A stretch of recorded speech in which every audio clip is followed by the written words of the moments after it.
military and its sister service. As we all know, critical infrastructure protection is prominently concerned with objects that appears indispensable for the functioning of social and political life. I am your host, Kikelomo Okiri. First, let's look at the fight against insurgency. Our troops neutralized 185 terrorists and arrested 212 terrorists. The ugly trend of kidnapping has dimmed the light on the successes by gallant troops in combating the terrorist insurgents and their cohorts across the country to create a safer environment for citizens. The Director of Defense Media Operation, Major General Edward Buba, in a statement on the operational activities of the troops for the week says, the military recognizes the urgency for the immediate turnaround on the situation and is therefore actively working for peace and security across the country. It says achieving enduring peace in the country requires a change in the condition that makes terrorist insurgents and their cohorts willing to fight and carry dastardly on fellow citizens.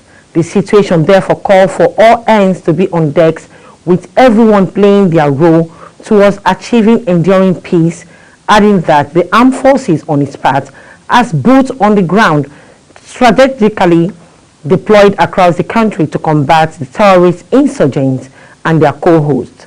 Let's listen to the report.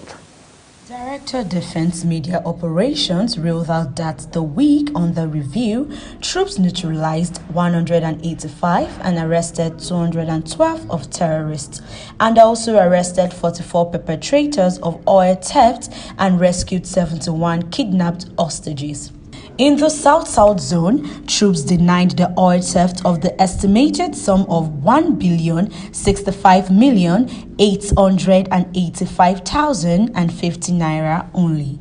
Furthermore, troops recovered 224 assaulted weapons and 2,337 assaulted ammunition, adding that 113 AK-47 rifles, 1 G3 rifle, 1 PKT gun, 44 locally fabricated gun, 4 pump-action guns, 2 pistols, 2 locally fabricated pistols, 1 Beretta pistol, 25 Den guns, 1 double-barrel gun, 1 single-barrel gun, 1 locally fabricated revolver gun, and 7 IED primes were recovered.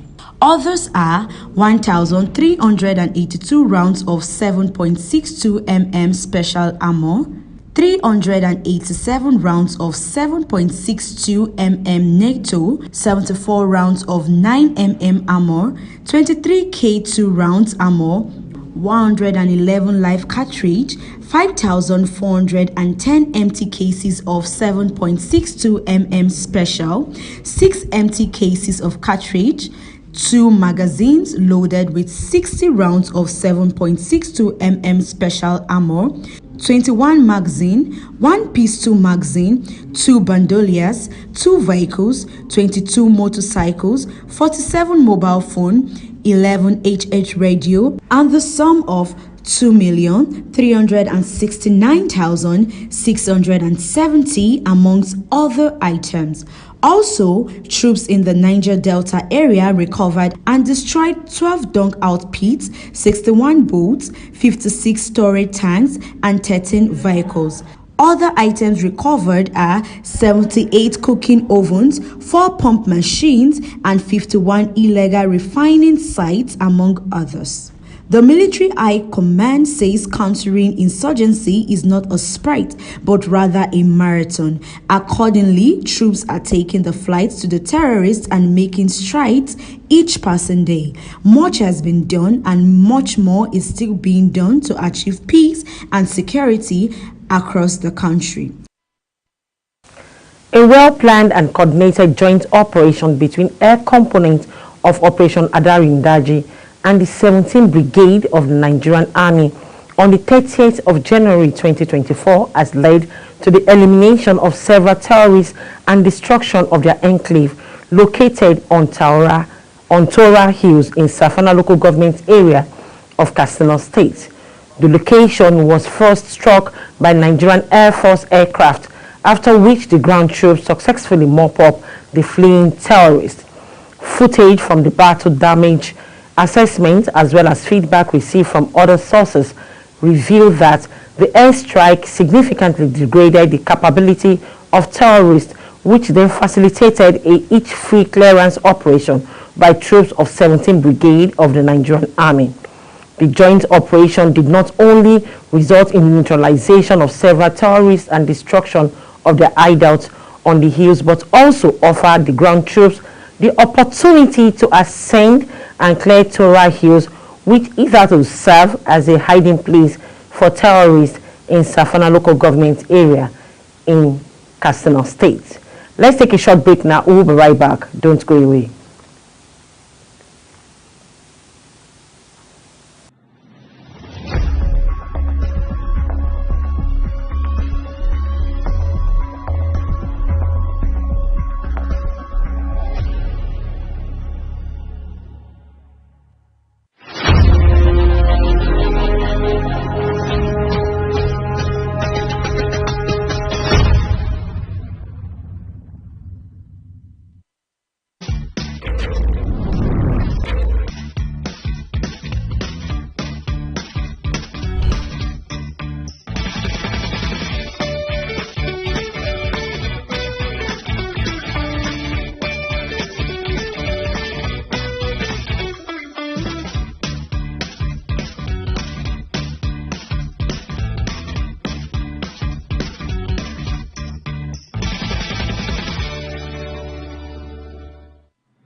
Welcome back. If you're just joining us, it's Defense Matters. It's a program that highlights the activities of the Nigerian military and its sister service. The new Federal Capital Territory Commissioner of Police, CP Bennett Igwe, has assumed duty as the 31st Commissioner of Police in the Federal Capital Territory. The CP, who took over from AIG Haruna Garba following the later promotion to the rank of Assistant Inspector General of Police, is a thoroughbred and highly operational police officer whose experience is believed to come in handy in the fight against criminality in the FCT. Let's take a look at the report.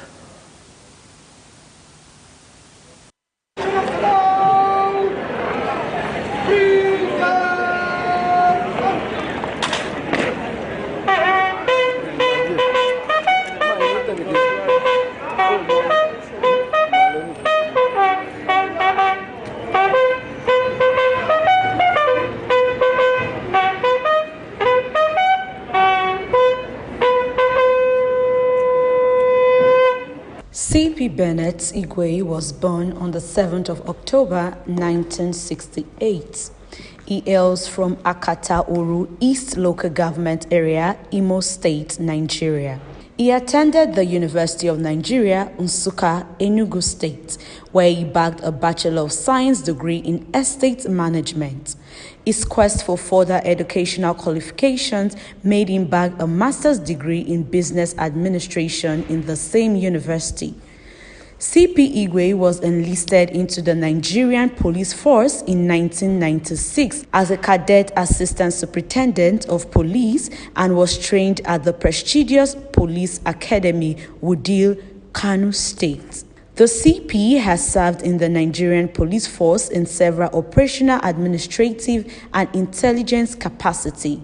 Before his redeployment as the FCT Commissioner of Police, CP Bennett C. Igwe was the Commander Special Intervention Squad, SIS, Federal Headquarters, Abuja. While addressing senior officers of the command in the maiden meeting of his administration, the CP tasked officers to be dutiful and to wake up to their responsibilities, as his administration will have zero tolerance for laxity. He further stated that his administration will be characterized by nothing short of policing in line with best global practices, respect for fundamental human rights, visibility policing, and a proactive approach to security challenges in the territory. To the criminals that me and them I left and they started to Pasmaga. I want to inform them that the Igwe they used to know is back.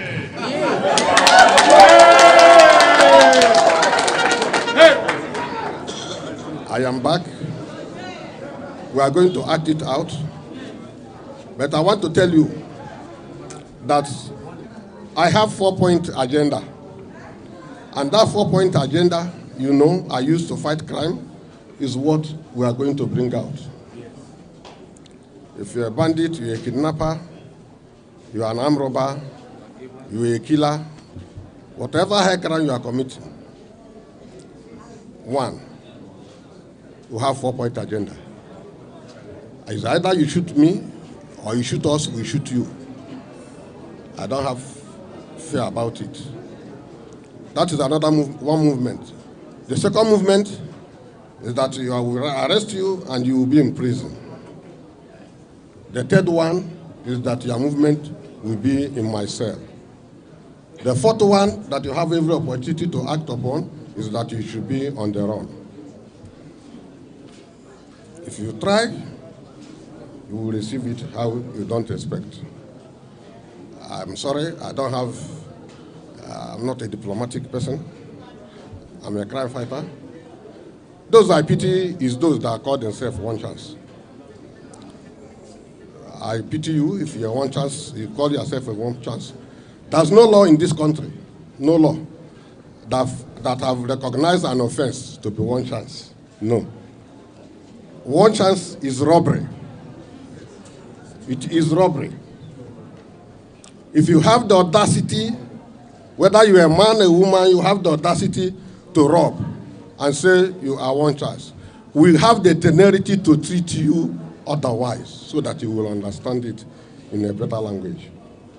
But for your sake, you better find what you will do. Because I don't want to tell you, but you will see what you did not expect. So from today, start planning where you go. Because in the next few days, we are going to act it out. And the FCT must return back to what it used to be safely. God bless all of you. Thank you so much. I need the support. I need the support of every resident or Indians of Abuja. I need their support. I need their support to succeed. And whatever information you have, I'm going to give you my number. Many people have my number. Call me directly and give me the information. Call the police line. Give the police line the information. Go to the nearest DPO. Give him the information. And we will act it out. When you see something, say something. So that when you say something, we do something. So, see something, say something, we do something. He equally urges the good people of the territory to continue working with the police in areas of intelligence gathering and other areas that might help strengthen the peace vis-a-vis the security framework in the territory. Still on police reports, the Commissioner of Police, FCT, CP Bennett Igwe, has met with the management team, leaders of all tactical units, and head of department of the FCT Police Command, comprising area commanders and divisional police officers, DPOs. The meeting, which he deemed necessary, is aimed at revamping the approach of all already existing security framework and to set in motion the plans to ensure the safety of residents in the Federal Capital Territory. The CP, while addressing the officers, urged them to embrace intelligence-led policing, visibility policing through constant stop and search duty in the fight against criminality. He emphasized on the need to adopt effective community partnership in the discharge of their duties, as well as have zero tolerance for laxity. He also tasked the heads of the tactical unit to identify black spots, possible kidnappers then in the territory, and ensure they take the fight to them. He therefore ordered total clampdown of vehicles without number plates or with a single number plate plying the FCT road. CP Bennett reiterated his readiness to combat criminality in the Federal Capital Territory as he called on residents to collaborate with the police in the fight against crime and avoid boarding vehicles along the road and unapproved parks. An unapproved park. This is where we call it a wrap on today's episode on Defense Matters. Join us same time on Wednesday on Global TV channel 276 on Star Time. I am your host, Kike Lomo Okeri. I celebrate you all.